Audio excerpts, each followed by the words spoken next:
disampaikan oleh Bu Murni gitu ya. Nah, jadi memang sesuai dengan bidang saya, pendidikan fisika, ini nanti ada ya beberapa contoh gitu ya yang sedang kami kerjakan.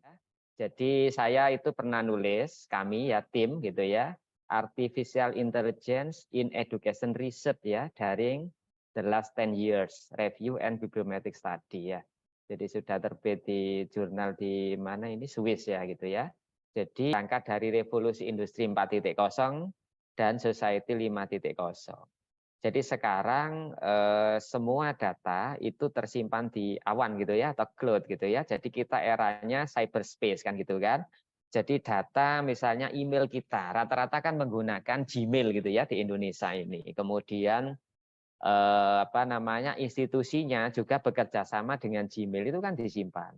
Nah, saking banyaknya beban dari Gmail atau Google itu kapan hari mengeluarkan edaran si Google itu. Jadi email yang tidak aktif, lama tidak dipakai akan dihapus kan gitu. Lah ini ya karena ini eranya gini ya. Dulu itu belum banyak orang menggunakan email dari mereka sehingga aman-aman saja kan gitu. Semuanya apa namanya, tersimpan ya, ada Google Drive gitu ya. Kita tidak perlu repot-repot ya, termasuk aktivitas kita saat ini gitu ya. Nah, jadi bisa komunikasi secara langsung dari Surabaya, dari Solo, dari Palangkaraya kan gitu ya. Nah, kemudian di era masyarakat 5.0 itu kan big data. Lah, disinilah peran kecerdasan buatan tadi, jadi AI. Misalnya ya, saya itu dimintai tolong oleh rektor UNESA gitu ya. Bagaimana atau siapa ya pakar misalnya STEM gitu ya di UNESA ini. Nah, ini kalau ini dicari satu-satu pakai klasik wawancara, diteleponi, tanya dekan terlalu lama ya. Lah langsung aja metadata dari Google Scholar kita buka, dari Scopus kita buka ya.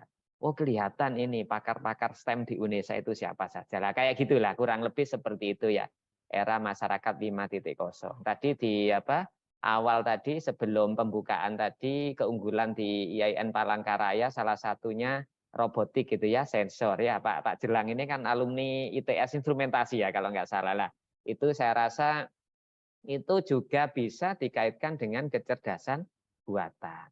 Bahkan proyek yang sedang kami lakukan yang lain Bapak Ibu, jadi salah satu khotib itu kan bicara lato-lato ya, kapan hari itu lato-lato kan booming gitu ya di Indonesia sampai ke cucunya presiden kan gitu ya.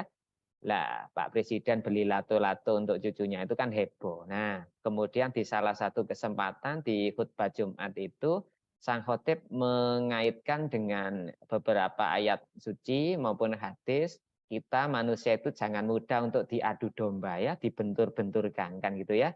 Nah kebetulan khotibnya itu adalah imam besar Masjid Al-Akbar Surabaya kan itu ya. Nah jadi antusias ya semua jamaah mayoritas termasuk saya gitu ya.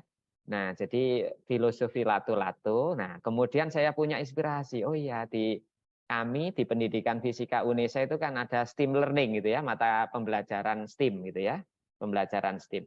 Nah, kemudian bagaimana sih lato-lato tadi kita visualisasi, tapi saya nggak ngajak main ya, saya nggak bisa ya. Visualisasi pakai virtual reality. Nah, ini sedang proses itu ya, mungkin beberapa minggu lagi jalan kan itu ya. Nah, nanti bisa berkolaborasi dengan Pak Jelang dan kawan-kawan di IAIN Palangkaraya. Lah inilah eranya ini ya cyberspace itu. Jadi kita dengan mudah apa namanya mengoptimalkan teknologi kecerdasan buatan. Ya, sementara saya bicara sisi positifnya dulu gitu ya, Bapak Ibu ya. Nah, era disrupsi. Jadi disrupsi itu merujuk pada tantangan dan perubahan yang terjadi dalam sistem pendidikan akibat kemajuan teknologi, transformasi sosial dan perubahan ekonomi. Jelas kalau dari kalimat ini kan selain keuntungan juga ada kerugian kan gitu ya. Nah, ciri-cirinya apa? Yang pertama itu adalah volatility gitu ya. Nah, perubahannya cepat, masif gitu ya, sulit ditebak. Kemudian contoh gini ya. Jadi riset terkait COVID ya, jadi tahun 2019 akhir 2020 21 itu kan booming ya. Jadi publikasi kalau mengangkat COVID tidak harus dokter gitu ya. itu mudah diterima gitu ya. Jadi saya itu membantu istri saya menulis artikel gitu ya terkait dengan COVID dan Merdeka Belajar, karena waktu itu kan kurikulum Merdeka lagi ininya, lagi hot gitu ya. Nah itu dapat citasi dengan cepat ya, sekira tahun 2020, sekarang 2023, citasinya lebih dari 1.000. Nah ini terkait yang ditanyakan tadi ya. Jadi kita harus bisa membaca perubahan dengan cepat gitu ya. Nah, karena apa ya? Karena ketidakpastian. Dulu pandemi, awalnya endemi menjadi pandemi, sekarang balik lagi menjadi endemi ya. Kita tidak tahu ke depan itu ada apa ya. Sebelum saya datang ke Asia Timur, ke Taiwan gitu ya, di Hong Kong itu kan timbul ini ya, apa namanya, ada wabah SARS gitu ya, virus gitu ya. Ternyata korbannya juga luar biasa. Kita kan waktu itu termasuk di mata kuliah, jadi saya ada mata kuliah Science Communication itu mengkaji, membahas dari sisi ini Science Education-nya ya. Saya waktu itu tidak mengira di tahun 2015 mata kuliah Science Communication yang membahas SARS itu tidak mengira kalau 19, 20, 21 ini ya ada yang ya lebih parah daripada SARS kan gitulah, ini namanya uncertainty ya. Nah, kemudian yang berikutnya adalah kompleksitas hubungan antara faktor penyebab. Jadi kalau melihat tadi network visualization, jadi variabel-variabel itu seperti itu gitu ya. Kalau dari big data kalau kita visualisasikan kompleks sekali ya. Nah juga kekurangjelasan arah perubahan yang menyebabkan ya kita miss tadi ya. Saya jadi ingat ya yang disampaikan Bu Murni tadi. Saya itu juga pernah nulis infodemik ternyata ya terkait COVID ya, menggunakan argumentasi Toulmin ya, teorinya si siapa? Toulmin, Stephen Toulmin. Nah, ini ya ada 7. Ini keuntungannya ya, manfaatnya AI sebagai mentor virtual. Mentor ya, mentor itu juga bisa jadi salah kan gitu ya.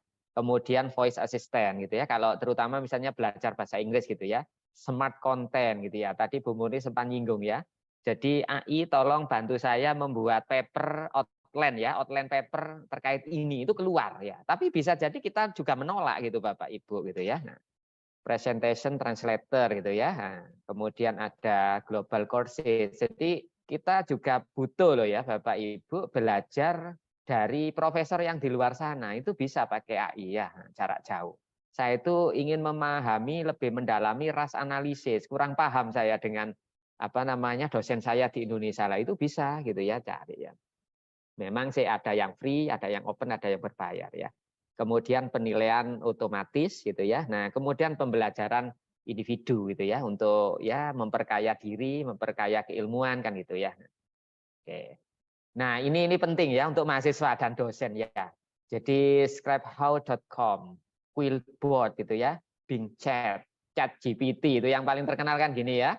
Wolfram Alpha gitu ya, Duolingo, Grammarly. Lah ini saya juga nulis paper pakai Grammarly gitu ya. Wisdom AI gitu ya. Nah, ini minimal ini tahu lah kan gitu ya.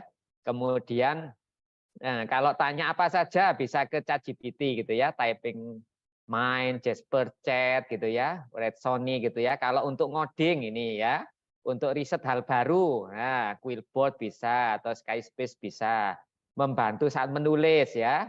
Selain tadi Grammarly itu ada ini ya. Kemudian membuat presentasi lah, ini kan teknologi AI semua ya, kecerdasan buatan semua. Lah monggo nanti dioptimalkan yang positif, tetapi ingat ya, ethical ya. Nah, jadi etika akademik ya, ethical akademik itu tetap dijaga kan gitu ya. Nah,